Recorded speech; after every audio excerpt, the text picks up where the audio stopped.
एक छोटा सा गांव देवपथ अपनी सादगी के लिए जाना जाता था। यहाँ लोग दिल से अमीर थे पर आदतों से गरीब और सपनों से थोड़े डरपोक। इसी गांव में एक लड़का रहता था, विनय। उम्र लगभग 18 साल। न ज्यादा बोलने वाला, न ज्यादा करने वाला। गांव में हर कोई उसे देखकर कह देता, अरे यह तो हमेशा सोता ही रहता है, इससे कोई काम हो जाए भगवान करे। विनय इन सब बातों को सुन सुनकर थक चुका था, इसलिए उसने सुनना ही छोड़ दिया। उसकी आंखों में सपने तो थे, लेकिन उन सपनों को पूरा करने का साहस खो चुका था। एक दिन गांव में खबर फैली, आनंद बाबा आए हुए हैं। लोग कहते थे उनका स्वभाव इतना मधुर है कि उनकी बात दिल के भीतर उतर जाती है। उस शाम जब लोग बाबा से आशीर्वाद लेने पहुंचे, बाबा ने चारों ओर देखा और अचानक उनकी नजर एक पीपल के नीचे लेटे हुए विनय पर पड़ी। दिन ढल चुका था, लेकिन वह लड़का अभी भी सो रहा था। बाबा धीरे धीरे उसके पास गए। उन्होंने किसी की तरह डांटा नहीं, किसी की तरह खींचकर उठाया नहीं, बस उसके सिर पर एक नरम सा हाथ रखा और कहा, बेटा उठो, यह सोने का समय नहीं है, जागने का समय है। विनय ने पहली बार किसी को इतने प्यार से उसे बुलाते सुना था। वह हड़बड़ाकर उठ बैठा। बाबा, मैं वह कुछ बोल नहीं पाया। गांव वाले हंसकर बोले, बाबा यह हमारे गांव का सबसे आलसी लड़का है, इसके बस सोने और बहाने बनाने के अलावा और कोई काम नहीं। बाबा ने भीड़ की ओर देखा, फिर मुस्कुराकर बोले, किसी इंसान को उसकी आदतों से मत तौलो, आदतें बदल सकती है, इंसान नहीं। और यह सुनकर विनय की आंखें भर आईं। कई वर्षों में पहली बार किसी ने उसे आलसी नहीं कहा था, किसी ने उसे उसकी अच्छाई से देखा था। बाबा उसके पास बैठ गए। बोलो बेटा, तुम कुछ करते क्यों नहीं? विनय ने हिचकिचाते हुए जवाब दिया, मैं किसी काम का नहीं हूँ बाबा। सब कहते हैं, शायद सच ही कहते हैं। बाबा ने उसकी आंखों में देखकर कहा, बेटा शब्दों में बहुत ताकत होती है। अगर तुम खुद को ही बेकार मान लोगे तो दुनिया तुम्हें अच्छा क्यों समझेगी? विनय चुप रहा, क्योंकि बाबा की बात सच थी। वह खुद को ही बेकार मान चुका था। बाबा ने आगे कहा, याद रखना, इंसान खराब नहीं होता, केवल उसकी आदतें खराब होती हैं और आदतें बदली जा सकती हैं अगर दिल सच में चाहे। यह बात विनय के भीतर कहीं गहराई तक उतर गई। विनय ने धीमे स्वर में पूछा, बाबा मैं कोशिश करता हूँ पर सफल कभी नहीं होता। मेरे अंदर यह विश्वास कैसे आए कि मैं कुछ कर सकता हूँ? बाबा ने हल्का सा मुस्कुराते हुए आकाश की ओर देखा और बोले, जब भी परेशान हो तो अतीत से नहीं, भविष्य से सोचो। अपने मन में कल्पना करो कि तुम्हारा लक्ष्य पूरा हो चुका है, जो तुम बनना चाहते हो वह बन गए हो। फिर सोचो उस लक्ष्य तक पहुंचने के लिए कौन सा कदम सही होगा। जब भविष्य से सोचोगे बेटा, तो कदम हमेशा सही पड़ेंगे। विनय ने कभी इस तरह से नहीं सोचा था। उसे लगा जैसे किसी ने उसके भीतर छिपा बल्ब जलाकर कहा हो, देखो अंधेरा खत्म हो सकता है। उस रात विनय सो नहीं सका। बाबा के शब्द उसकी कानों में गूंज रहे थे, आदतें खराब होती हैं, इंसान नहीं। लक्ष्य पूरा हुआ मानकर सोचो। वह उठकर नदी के पास गया और चांद को देखा। चांदनी पानी पर पड़ रही थी जैसे कोई उम्मीद की किरण। विनय ने धीरे से कहा, अगर बाबा कहते हैं कि मैं कर सकता हूँ तो शायद मैं सच में कर सकता हूँ।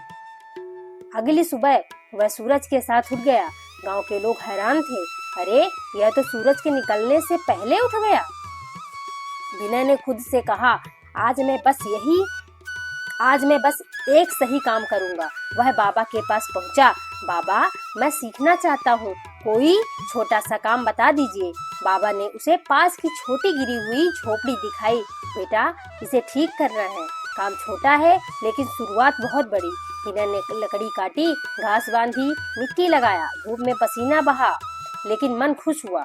शाम तक वह छोटी झोपड़ी चमकने लगी। गांव वाले देखते रह गए, उन्हें विश्वास ही नहीं हुआ कि यह विनय ने बनाया है। बाबा बोले, देखा पहला कदम कितना खूबसूरत होता है। विनय मुस्कुरा दिया। अब वह हर सुबह उठता, काम करता, सीखता। गांव में कहीं भी मदद की जरूरत हो वह सबसे पहले पहुंच जाता। धीरे धीरे उसका आलस, बहाने, मन की उदासी सब मिटने लगी। लोग अब उसे आलसी विनय नहीं कहते थे, वे कहते यह लड़का तो बहुत मेहनती है, इससे हमारी उम्मीदें हैं। लेकिन सबसे बड़ी बात, विनय ने खुद को बदलते हुए महसूस किया। उसे लगा जैसे उसके भीतर कोई सोया हुआ योद्धा जाग गया हो। एक दिन बाबा ने पूछा, बोलो विनय, तुम्हारा सपना क्या है? वह बोला, बाबा, मैं गांव में एक बड़ी कार्यशाला बनाना चाहता हूँ, जहाँ लोग खेती के उपकरण सीख सके, बना सके और गांव के लोग खुद अपने साधन बनाकर आत्मनिर्भर बने।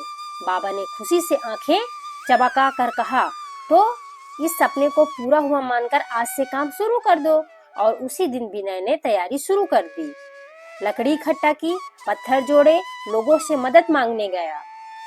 कुछ ने हंस दिया, कुछ ने मना कर दिया, लेकिन विनय रुका नहीं, क्योंकि अब वह पुराने विनय जैसा नहीं था। एक दिन कार्यशाला बनाने में लगी लकड़ी बारिश में भीग कर टूट गई।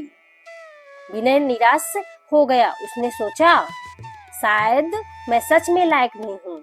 वह बाबा के पास गया। बाबा, मेरे हाथ से सब बिगड़ गया, मैं कैसे कर पाऊंगा? बाबा ने विनय के कंधे पर हाथ रखते हुए कहा, बेटा, मंजिल वही पाता है जो बीच रास्ते से नहीं लौटता।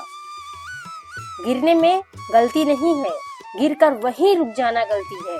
विनय ने गहरी सांस ली। उसे महसूस हुआ कि हार मानना अब उसके स्वभाव में नहीं रहा। उसने फिर काम शुरू किया, इस बार और ज्यादा लगन से।